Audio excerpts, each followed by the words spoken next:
Thank you for joining us on the Southwest Florida Business Podcast. I'm your host, Chris, and today I'm joined by Jake Bruni from Top Level Cabinetry. I enjoyed this episode because we dove into a few different things. We got into the transition from his previous company into how this current company started, how he worked his way up to that, how they took a different approach with that other company, and then how that ultimately led them to be able to see this particular opportunity. And now this has kind of become their main focus. And so we talk a little bit about how he's planning on growing this company, the way he looks at it. But some of the other things that we talk about in here are how he defines branding and why that's important to him. And that may mean something different to everybody, but listen to how he describes it, because the way that he does actually is pretty much woven into how he does all of his work. It was very interesting to actually learn about it in this way and see somebody view it that way.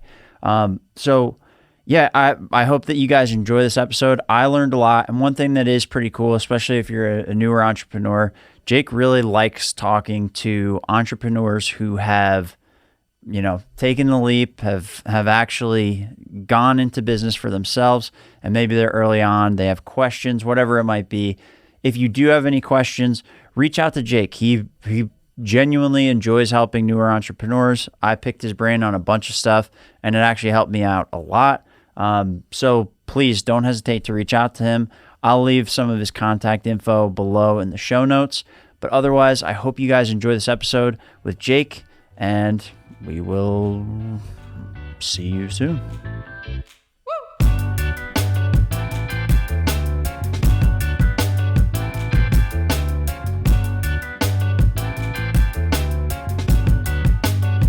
This episode is brought to you by Southwest Florida Podcast.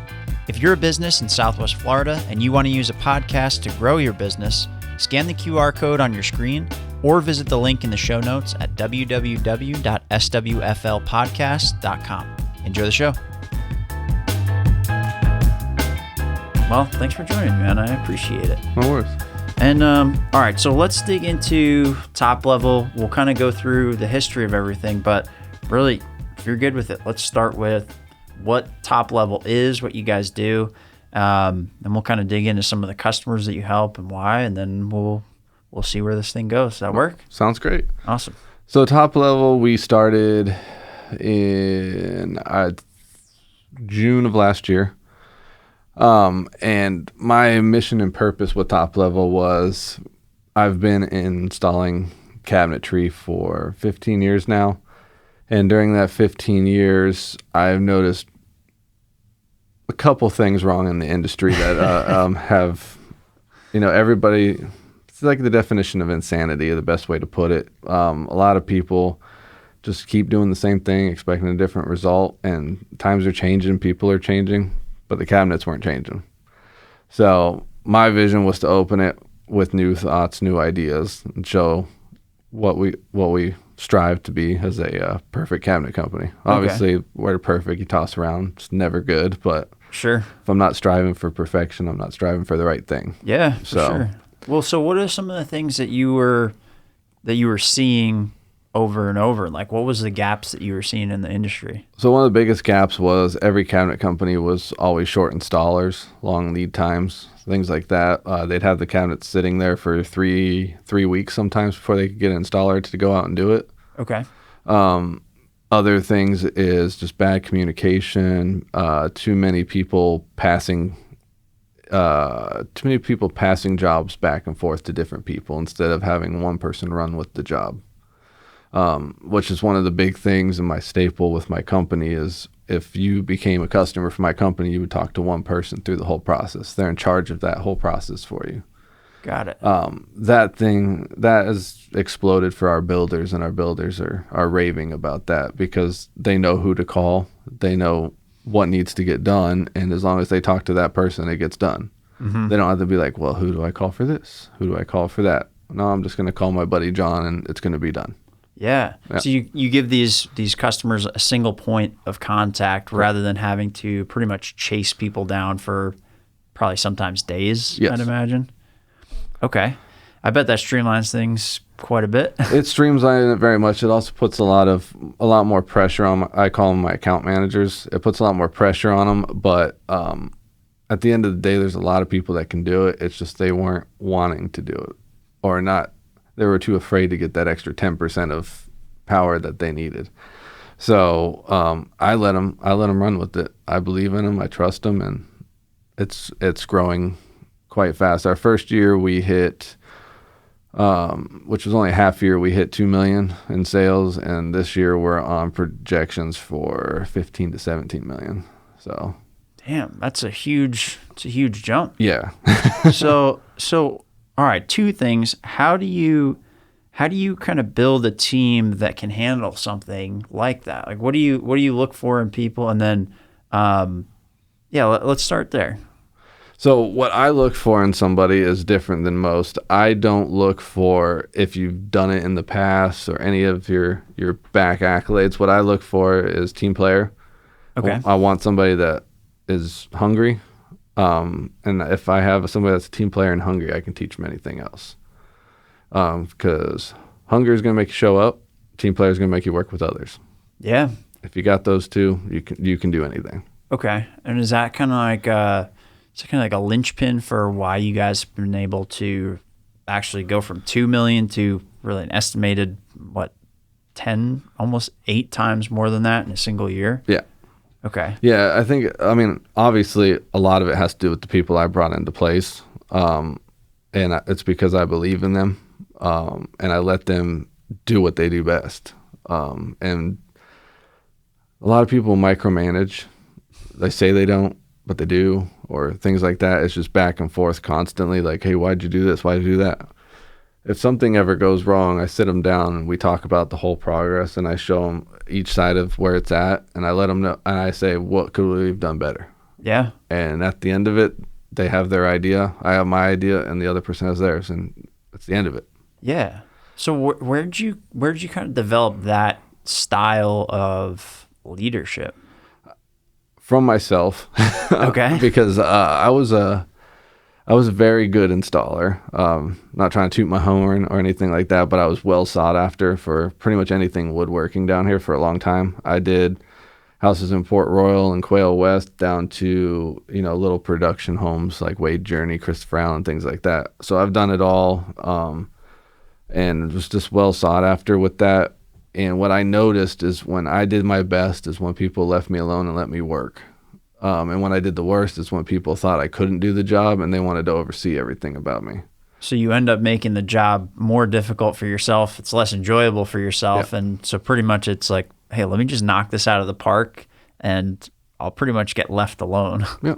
No, that's not to say that it's perfect and I don't get burned sometimes doing that. But, Sure. At the end of the day, a wise mentor of mine once said, no matter how well you treat somebody or take care of somebody, they will leave you at one point. That's not their final destination. There's a rare, I think it's 2% of people that stay with one job their whole entire life or will finish out a job in long years. So you're talking about 98% that don't. Yeah. So what is it that you're trying to do? Squeeze them for everything they got until they leave? Or are you trying to make them become who they're supposed to be? And I look for the latter. I'd rather them leave for something better and be happy than to leave for something worse just to get away. Yeah.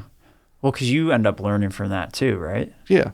Yeah. So as you're growing this business and you're bringing people in to kind of teach them and show them how to do it and really become autonomous on their own, that's what it seems like the goal is. Like, in addition to meeting with them, letting them know when they do something wrong, how do you kind of facilitate that? How have you made that the culture in the business? I started from the beginning. So I have two companies. I have Top Level and Level Line Installations, which is my installation brokerage. When I started Top Level, I brought my main guys that were in Level Line. I gave them promotions and brought them in to facilitate things. I also picked up a really experienced account manager from another company that has been very beneficial for our company in growth. And with those 4 of us, we sat down and we went over what the culture was going to be, what the structure was going to be, and gave a clear path going forward. Okay. And I think that's one of the most critical things is people always try to get the business before they fix the business. If you fix your business and your business is perfect, you can get all the work you want and you don't have to worry about fixing it. So we actually took the time to get the systems and processes down the way we wanted and then went and got the business. Got it. Okay. And did you end up taking that approach just because you've been in the business for 15 years, you've been doing it, you've seen what works and what doesn't, and so you're able to take their experience too and kind of combine it all and really lay out a path forward for somebody new that comes on? Yeah. So the last company that I was a employee at was a big company. They were 20 million plus a year. And what I realized with them is that at a fundamental level, they were flawed and they kept trying to fix their issues, but they weren't fixing the root, which was fundamentally at the beginning of it. Okay. Is they didn't have the systems in place. So no matter how big you get, if your systems aren't correct, you're not going to be where you want to be. So I fixed my systems to start, and I just took that on me, not worrying about work. I just took it on me. I'm like, let's get our systems right. Mm-hmm. Once we liked our systems, then we started having little bugs, but the system fixed the bugs as we fixed the system. Yeah. So it keeps the stream going versus getting clogged and having to go back constantly. Well, and it seems like it makes the work that you do to fix the system and fix the bugs becomes part of the system, and it makes everything flow in the future versus, hey, everything's busted. Now let's triage this. Let's try to make it work. And then we're going to be back here in 6 months or a year or something like that. Yep. So do you feel like having these systems in place actually helps avoid most, not all, but most of that? Absolutely. Okay. Yeah. I mean, we get more 5-star ratings than I think any other cabinet company besides probably Cornerstone, because they're huge into the social media and asking for Google reviews with homeowners. We specialize in builders, and we have probably more 5-star reviews than any other cabinet company besides homeowner ones. Okay. And that's just from builders and people that have worked with us in warranty and service. They're like, dude, you guys are different. Yeah. And I mean, I'm not here to say that I've made the special sauce or done it better, but like at the end of the day, the problem that we saw and the solution we had to do it was to have somebody as a spearhead and a one-person contact.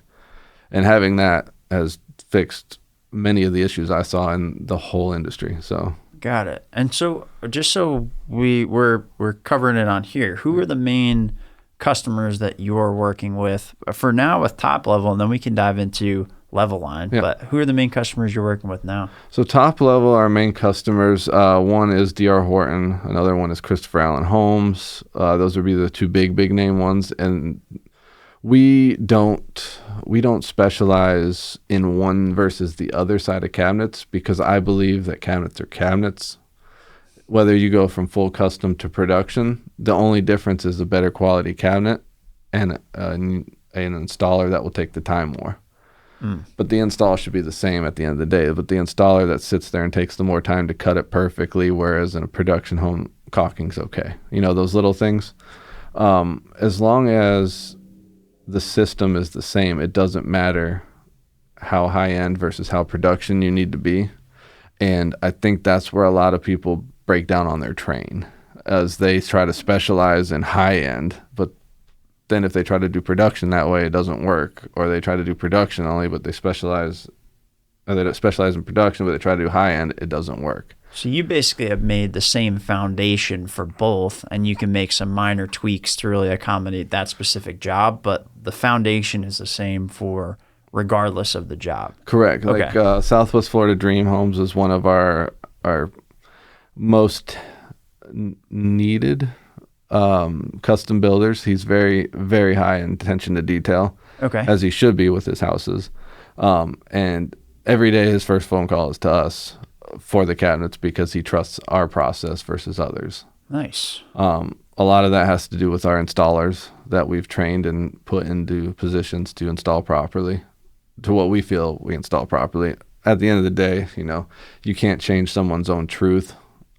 So if you believe 100% that you're a better installer than somebody else. I can't fix that. Sure. Only you can. But all we can do is tell them what we're looking for and guide them that way. Yeah. And so that's what Level Line is, that side of the business. That's for the installation piece, Yeah, right? so Level Line was the first company I ever built. I built it just for myself to start as a kitchen cabinet installer. Okay. And what I noticed with all the builders and all the cabinet companies is they were always calling to ask how much work I could do because they had too much work and not enough installers. So that was the main problem they had, was they had all this work and they had a backlog and they needed to do it. It's every cabinet company. You call a cabinet company, say you're a good installer, they'll put you to work tomorrow probably. Everybody's looking for it. Okay. So what I was like, that's a problem. So my solution to it was, let's bring guys in, I'll train them, and I'll make an installation brokerage. So they all worked under me. They all worked under my licensing. And we just kept training and growing, adding more people. And by the, about January of last year, I was at about 22 installers, pushing about 60 to 100 kitchens a week. Wow. So, and that was going through production and custom homes? Yep, didn't matter what it was. We gave them the same product and what we expected for that product. Wow. Okay. And so why did you come up with the brokerage idea, and what's the structure of that like? How is that structured differently than just like an installation company, or is it the same? So there isn't really an installation company before that brokerage. So basically, a cabinet installer would go direct to a cabinet company and have to do all the paperwork and chase the check and get all this, turn in their paperwork, turn in their pictures. I say, let me make it easy for you. I'll give you a job every day. You go do your job. You send me the pictures when you're done, and I'll give you a check every week. Oh, okay. So you were really making it easy for both sides of the transaction. You were making it easy for the installer because it's almost like a lead or a job funnel to them, so they don't really have to worry about that necessarily. Yep. But then you're also making it easier for the builder or whoever needed those cabinets installed, because you said, all right, I have somebody that can do this job for you every day, and we can do it in just a few days versus weeks or maybe months. Yeah, I mean, our average turnaround, sometimes we can push it in 48 hours, but we like to do a 72-hour rule. Okay. So if they have a job coming up in 72 hours and they give it to us, we will be able to facilitate that for them. Nice. So that was a huge relief to a lot of cabinet companies down here for a long time. As I started top level, I kind of started bringing my guys into top level only. So it has taken a back burner a little bit. Mm-hmm. It's still there. It always will be there. I'm not going to lose my first company, but sure. I'm definitely more focused on top level at the moment, for the simple fact that I like the solution we're doing with that now. Okay. I think Level Line was a Band-Aid and top level is like the actual like stitches. Okay. So let's go over the transition from Level Line. Yep. I was going to call it Top Line. Yep. From Level Line, how did you build that up, and then where did you see this opportunity to kind of not necessarily transition, but to actually shift focus to what you think is like the full solution? Like, how did that grow, and then where did you see the opportunity to do this? So yeah, it's very easy when you're the installer on the installer end to see the flaws, and it's also not fair too, because coming from the cabinet side, there's a lot of moving parts that go ahead. That one little slip up means a huge disaster at the install. Okay. So as far as like, you forget to order hardware and then it's not there, you got to go back. So now the business owner has to pay extra because the guy forgot to push, click, and send. So what we saw as a consistent is what I collected with my data. So if we got to a job and the walls were always wrong, or this was always wrong, this was always wrong, we brought that in, we analyzed it, and we came up with the game plan. Okay. So, when you get 100 kitchens, between 60 and 100 kitchens a week of data, you can kind of start pinpointing what the major issues are. So what were the major issues that you were running into? So a lot of the major issues were our account manager, again, goes out and measures the job before he orders. If he has to order, because the cabinets take a little longer, before he measures, we send a correction request and make sure that it's corrected before the cabinets come. Okay. One of the big things I saw with the other companies was that critical part right there. When you send the correction request, you never went back. What do you mean? So they just assumed they were going to fix it. Oh, so they weren't staying on top of this new change in what was being made? Correct. So Okay. what I require my account managers to do is to make a follow-up measure. And I tell the builder that he has to put on drywall hold until he gets the measure done again, and then he'll go back and check again. And if everything's correct, then he'll let him drywall. But we're not trying to waste the builder's money by having to rip the walls down either. So we want to save them money, so we tell them, hey, don't put this up yet. Yes, it sucks you're slowing down production, but we want this done right. Got it. Okay. Builders are a lot more receptive when you go that route versus we sent you a correction request. Yeah. Yeah. Oh, well, thanks. It doesn't mean I don't have to rip this kitchen out now. Yeah, so we just make sure that everything's right before the drywall goes in. Okay. All right. So the main thing, and this came up in the past year, and I think as we were talking last week, you were mentioning that a lot of this was coming about from some of the supply chain issues and the lead times that COVID was causing. So can you dig into that piece? Because I think that'll shed a little light on why this issue is happening and where this remeasurement is actually like a critical piece. Yeah. So, I mean, there's not one trade out there that's not feeling it right now. Yeah. It's across the board. You're getting price increases daily. You're setting these deals where the price is the price, and then the contract states 120 days before you can change the price, and then they send you a price increase of 10% that's coming next week. So for 110 days, you have to eat 10% before you can get the price increase. Yep.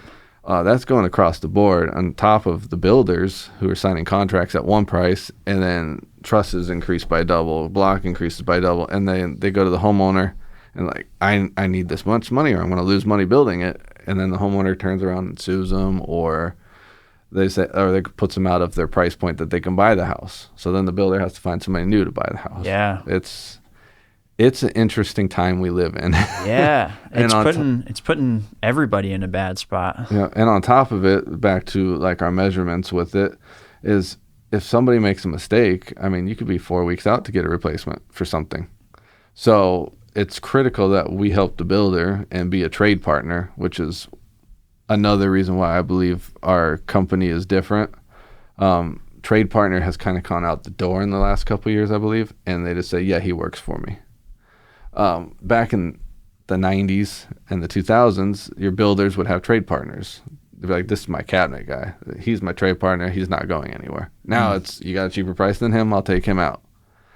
So when you have that trade partner that you know he's looking out for your company and he's going to try to save you money by doing the extra, that goes away. You get out of the commodity zone. Yeah. Because, yeah, and then I think people start looking at it as, yeah, sure, you could save some money by going this route, and maybe you save money short term, but like you said, if we're going to, do this pretty much on spec, measure this out, and then it's wrong and we have to rip walls down and take even more time, what is that worth to you? What money did you really save? Yeah.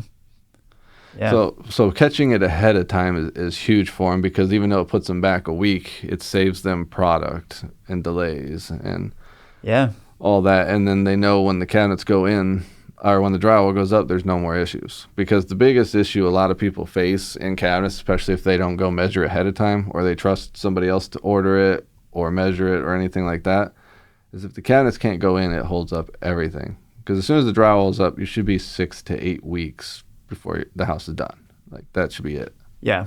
And if you hold up the cabinets 6 to 8 weeks, well, now you're holding up the builder getting money for 6 to 8 weeks. You're holding up the homeowners from moving in for 6 to 8 weeks when they probably needed to be out like 3 months before that. Yeah. Yeah. Somebody's paying rent on the homeowner side now, or, renegotiating, trying to get out of their contingency or whatever may happen for their other house. And then, you're talking about probably hundreds of houses at a time for some of these builders.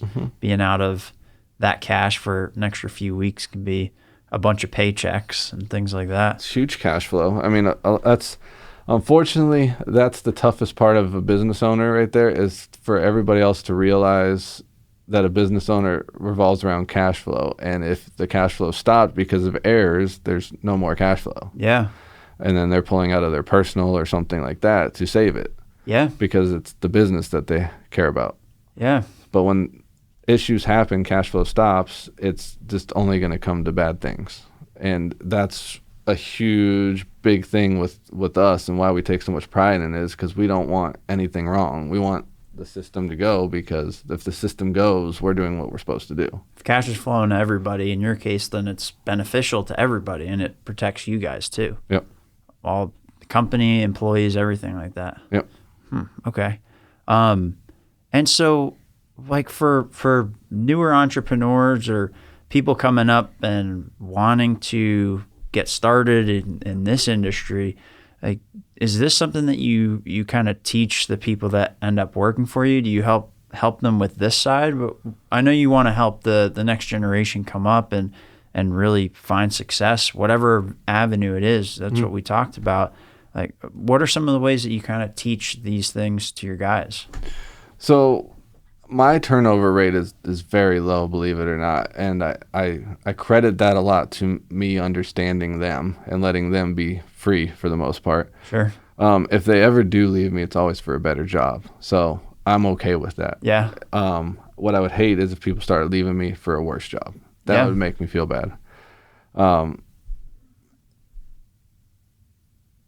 So why do you have like that mentality? Where did that come from? I guess it came, that's a tough one. That's a really good question. I don't know how that mentality came, but I just know that people deserved help.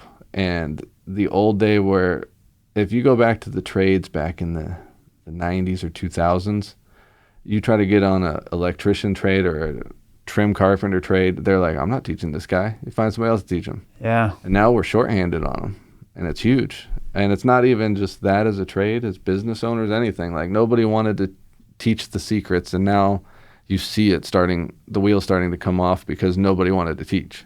Mm-hmm. At the end of the day, if somebody takes this account or that account for me or anything like that, there's plenty of work to go around. It's never going to hurt me for somebody to take something from me. What's going to hurt me is if I didn't help somebody.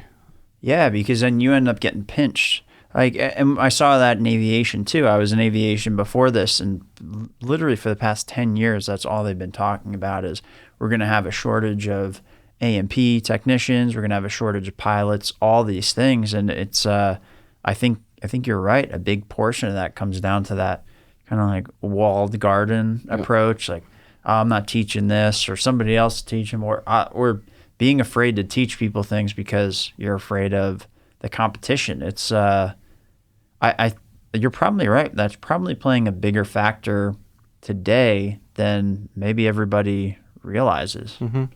Yeah. It's a huge factor. I can't tell you how many people have come to me, and the first thing is they just want a chance. Yeah. And I'll always give you the chance. It's, you have to show me you want it, is what it comes down to.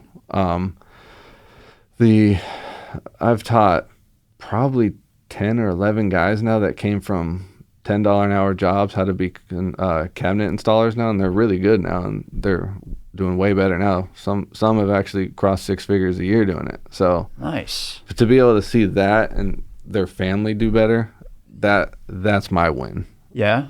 I don't ever want to hold somebody back because I'm afraid they'll go somewhere else. If they all left tomorrow and went to my rival to install, as long as they're paying them more, I'm cool. Yeah. Yeah. Are you getting paid more, and are you doing cooler jobs? And, yeah. Like, all right, fair enough. As long as you're progressing, I'm happy. Okay. So how do you keep that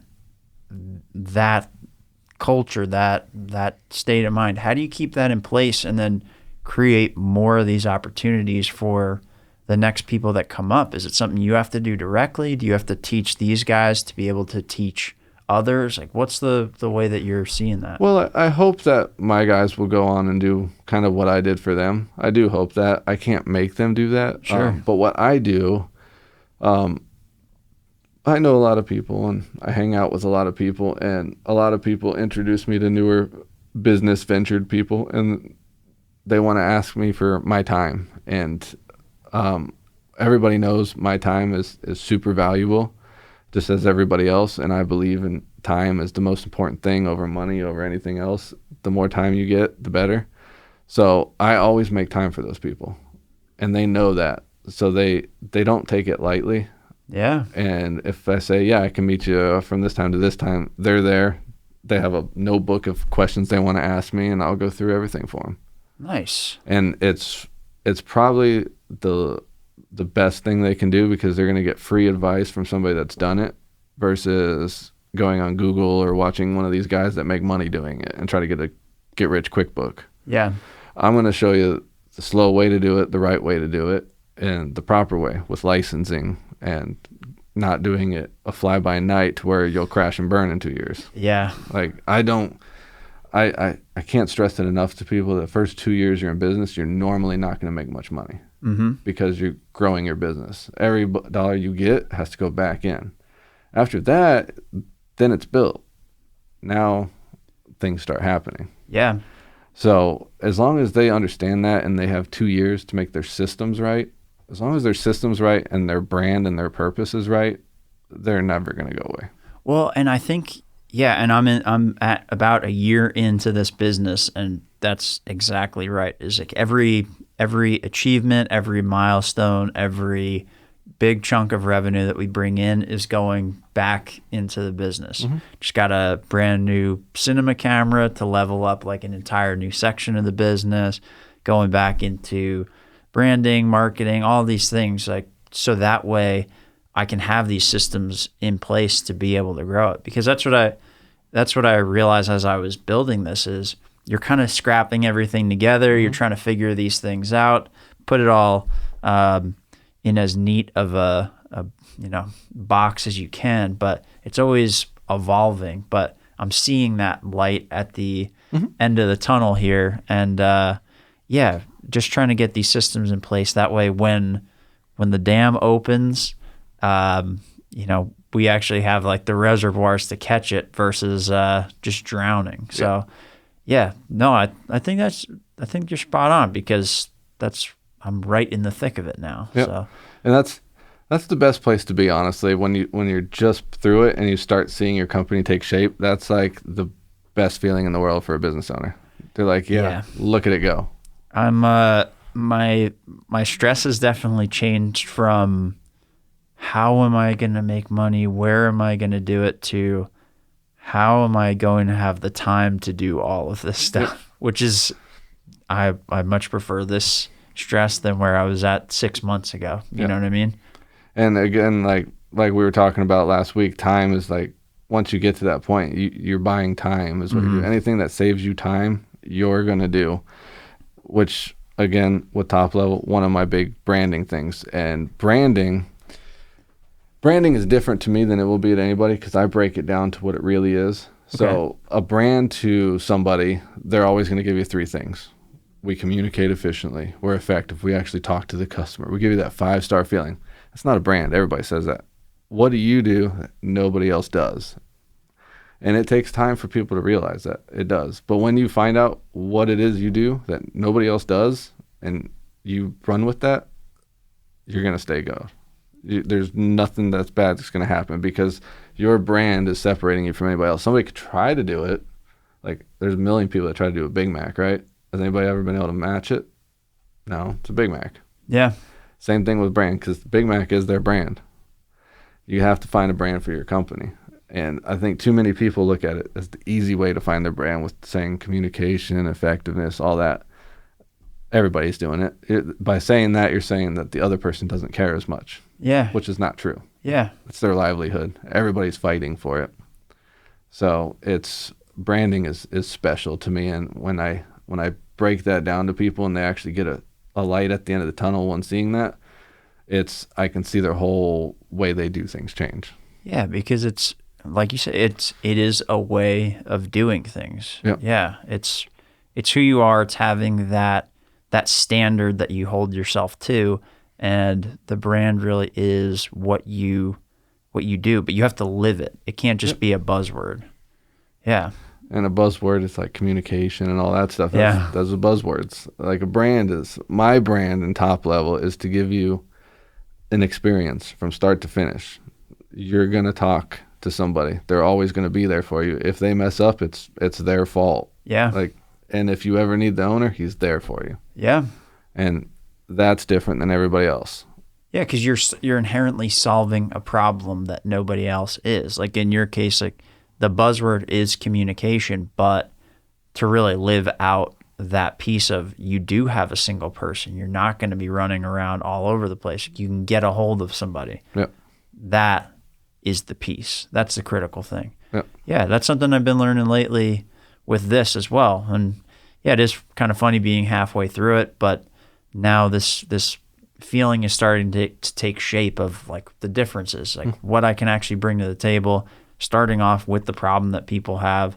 What can I do? But what can I do that's unique and different? And it probably your ability to do this probably comes from starting off being a chef and then going into installation for all this time and learning the ins and outs and then seeing what the opportunity is and being able to really make something that solves a problem. Like for me, I'm not the best videographer in the world. I'm not the best interviewer in the world, but I was in business and for, 8-9 years in different roles. So like I understand what business owners' pains are. And if I can bring that here and alleviate that and make a pretty decent video, then cool, man. Like that'll be I think you're right. I think that's my brand. Yep. Yeah. There's not a lot of people that do what you do either. That was one thing that attracted me to reaching out to you, is that, there's not a lot of people that are about business owners here. Like they just want to talk to the people that already have made a name for themselves or things like that. You just want to meet business people. Yeah, I just want to meet business owners because the names are cool and I have no problem with the names. I just never been somebody that really enjoys, I don't like going to these like swanky events. I don't like the hobnobbing and things like that. I myself am a small business owner. I like talking to small business owners to find out what they're doing, how they've made it through.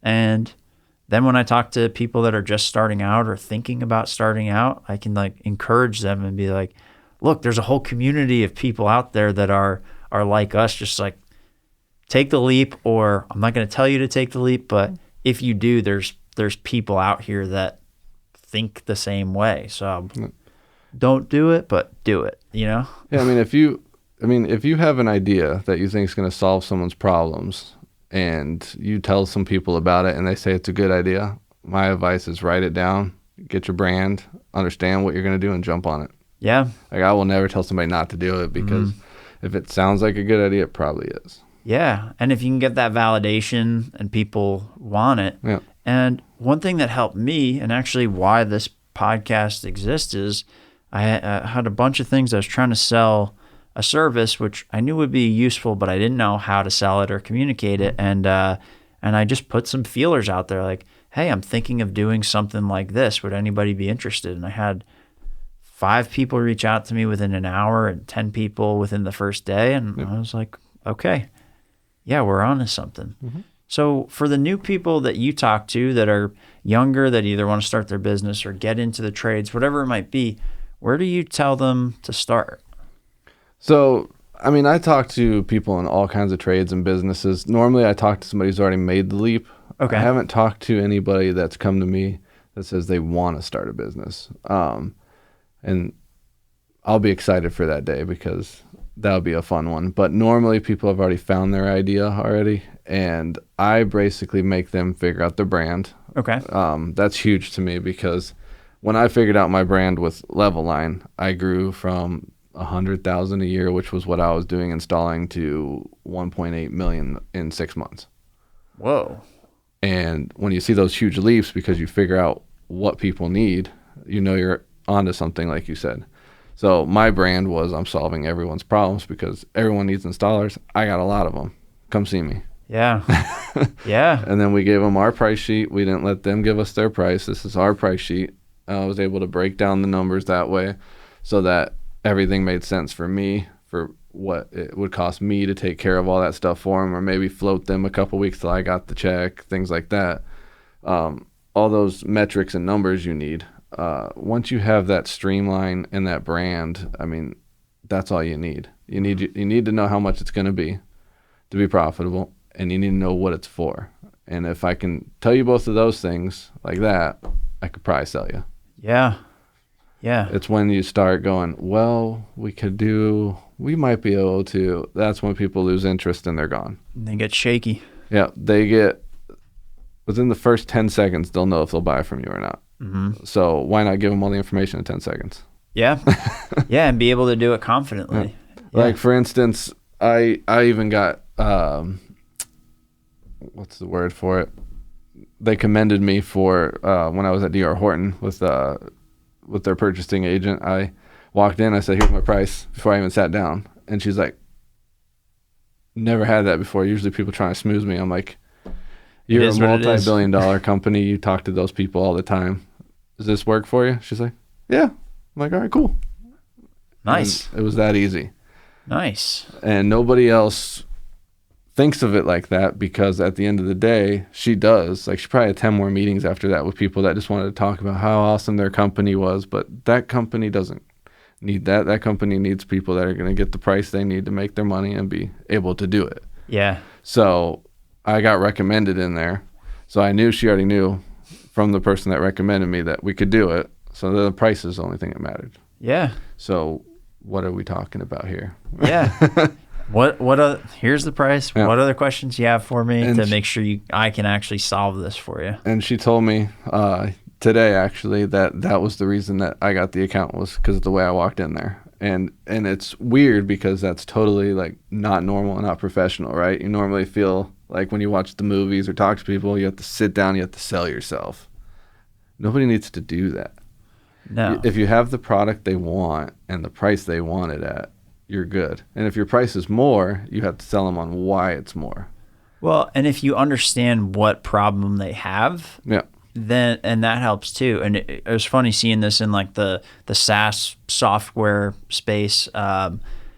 So many people used to walk in, and probably still do, walk into the presentation or the Zoom call with a 15-page PowerPoint slide, and the first few slides are basically 400 logos of the people that we've worked with, and it's like they don't care. That doesn't help them. Like, they're a small company with 10 people. Yeah. They don't care how you helped McDonald's. Like, that's fine, but that's not what they're here for. They're here so you can solve a problem. So it's one of the things that I kind of learned from sales in that space, and then even doing this now, is really figuring out, like, okay, what is the main problem that you're dealing with, and can I solve it? And then let's work from there. Yep. In your case, you got the referral, so you already know you can solve the problem. So it's like, here's what it is.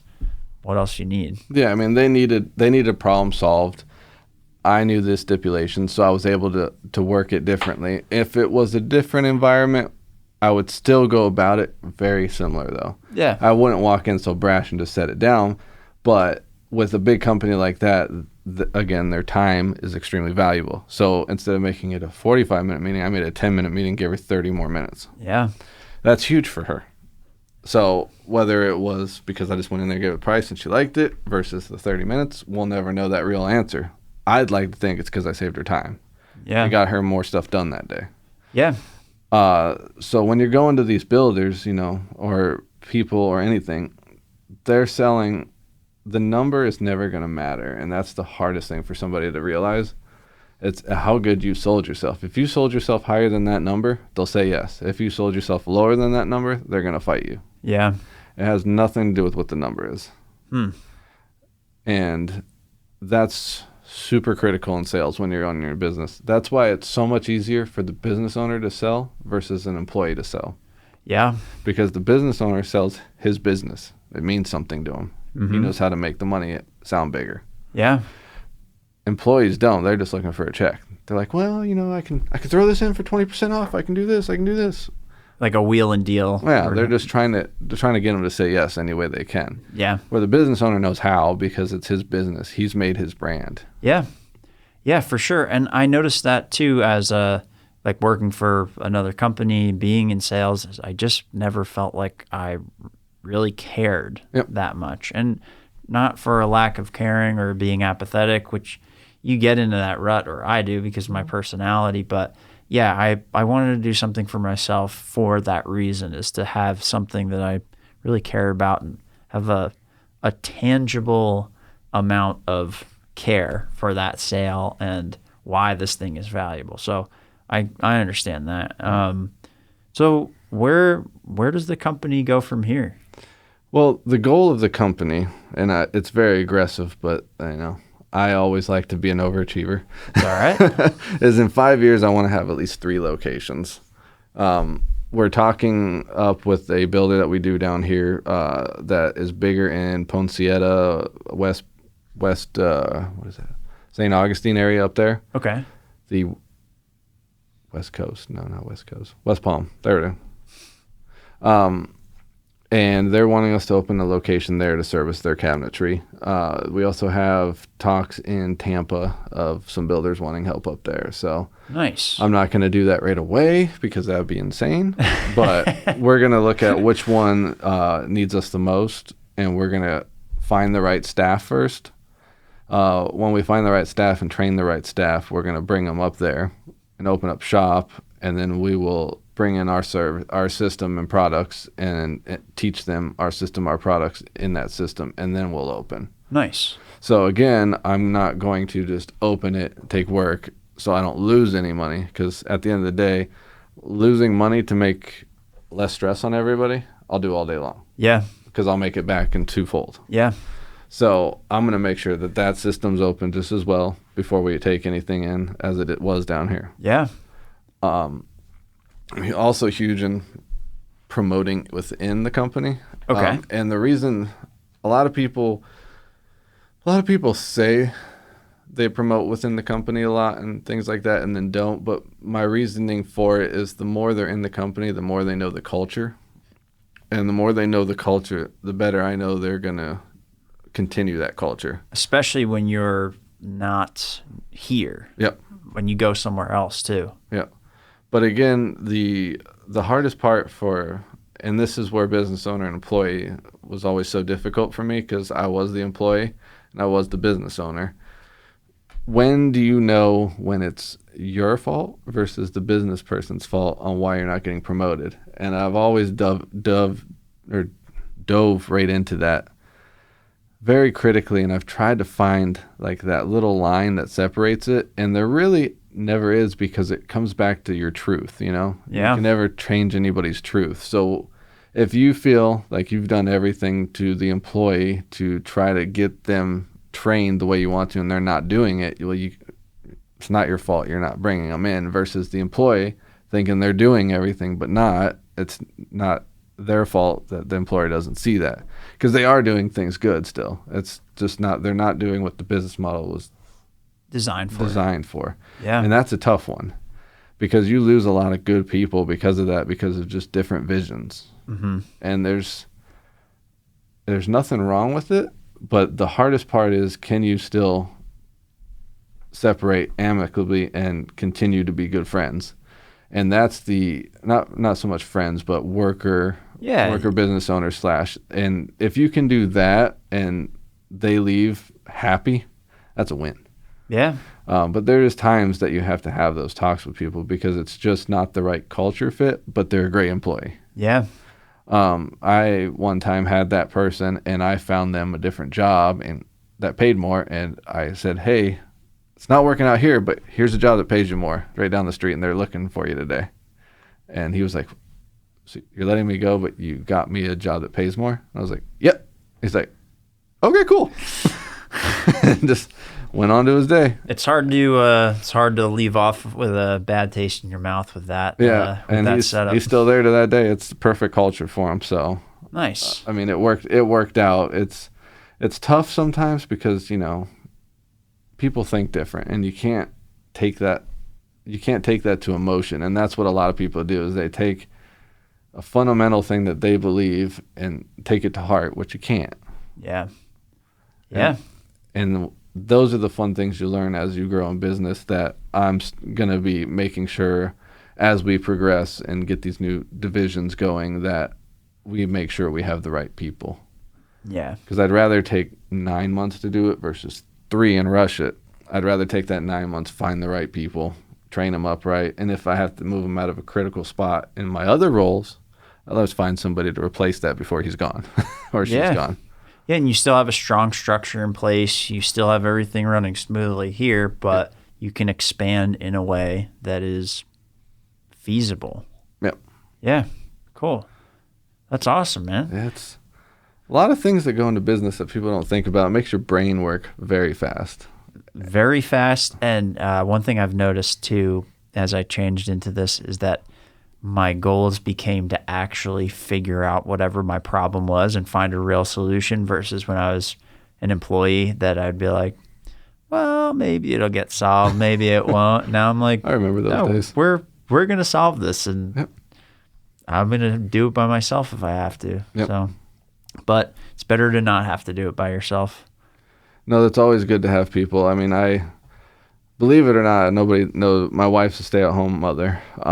But any big decision I make through my company, she's 50% of the decision. And nobody realizes that or says anything about it, but I don't think many people catch on to it. But she's very in tune with business, learning as I'm learning, to where she actually a lot of times makes me make the better decision. So it's a good thing. If you keep your family good with your business, it's going to grow. Yeah, I'm kind of in a similar boat. Run a lot of this stuff by, and you take an extra couple of days, but generally you tend to make the better decision. Yep. Yeah. Well, Jake, thanks for joining me, man. Before we wrap this up, where can people find you? How can they start working with you?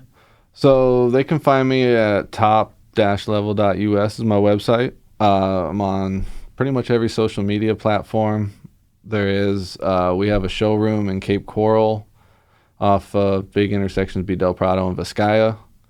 And other than that, they'll see us at a new construction site near you.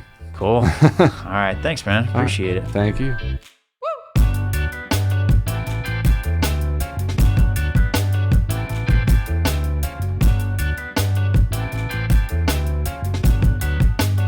This episode is brought to you by Southwest Florida Podcast.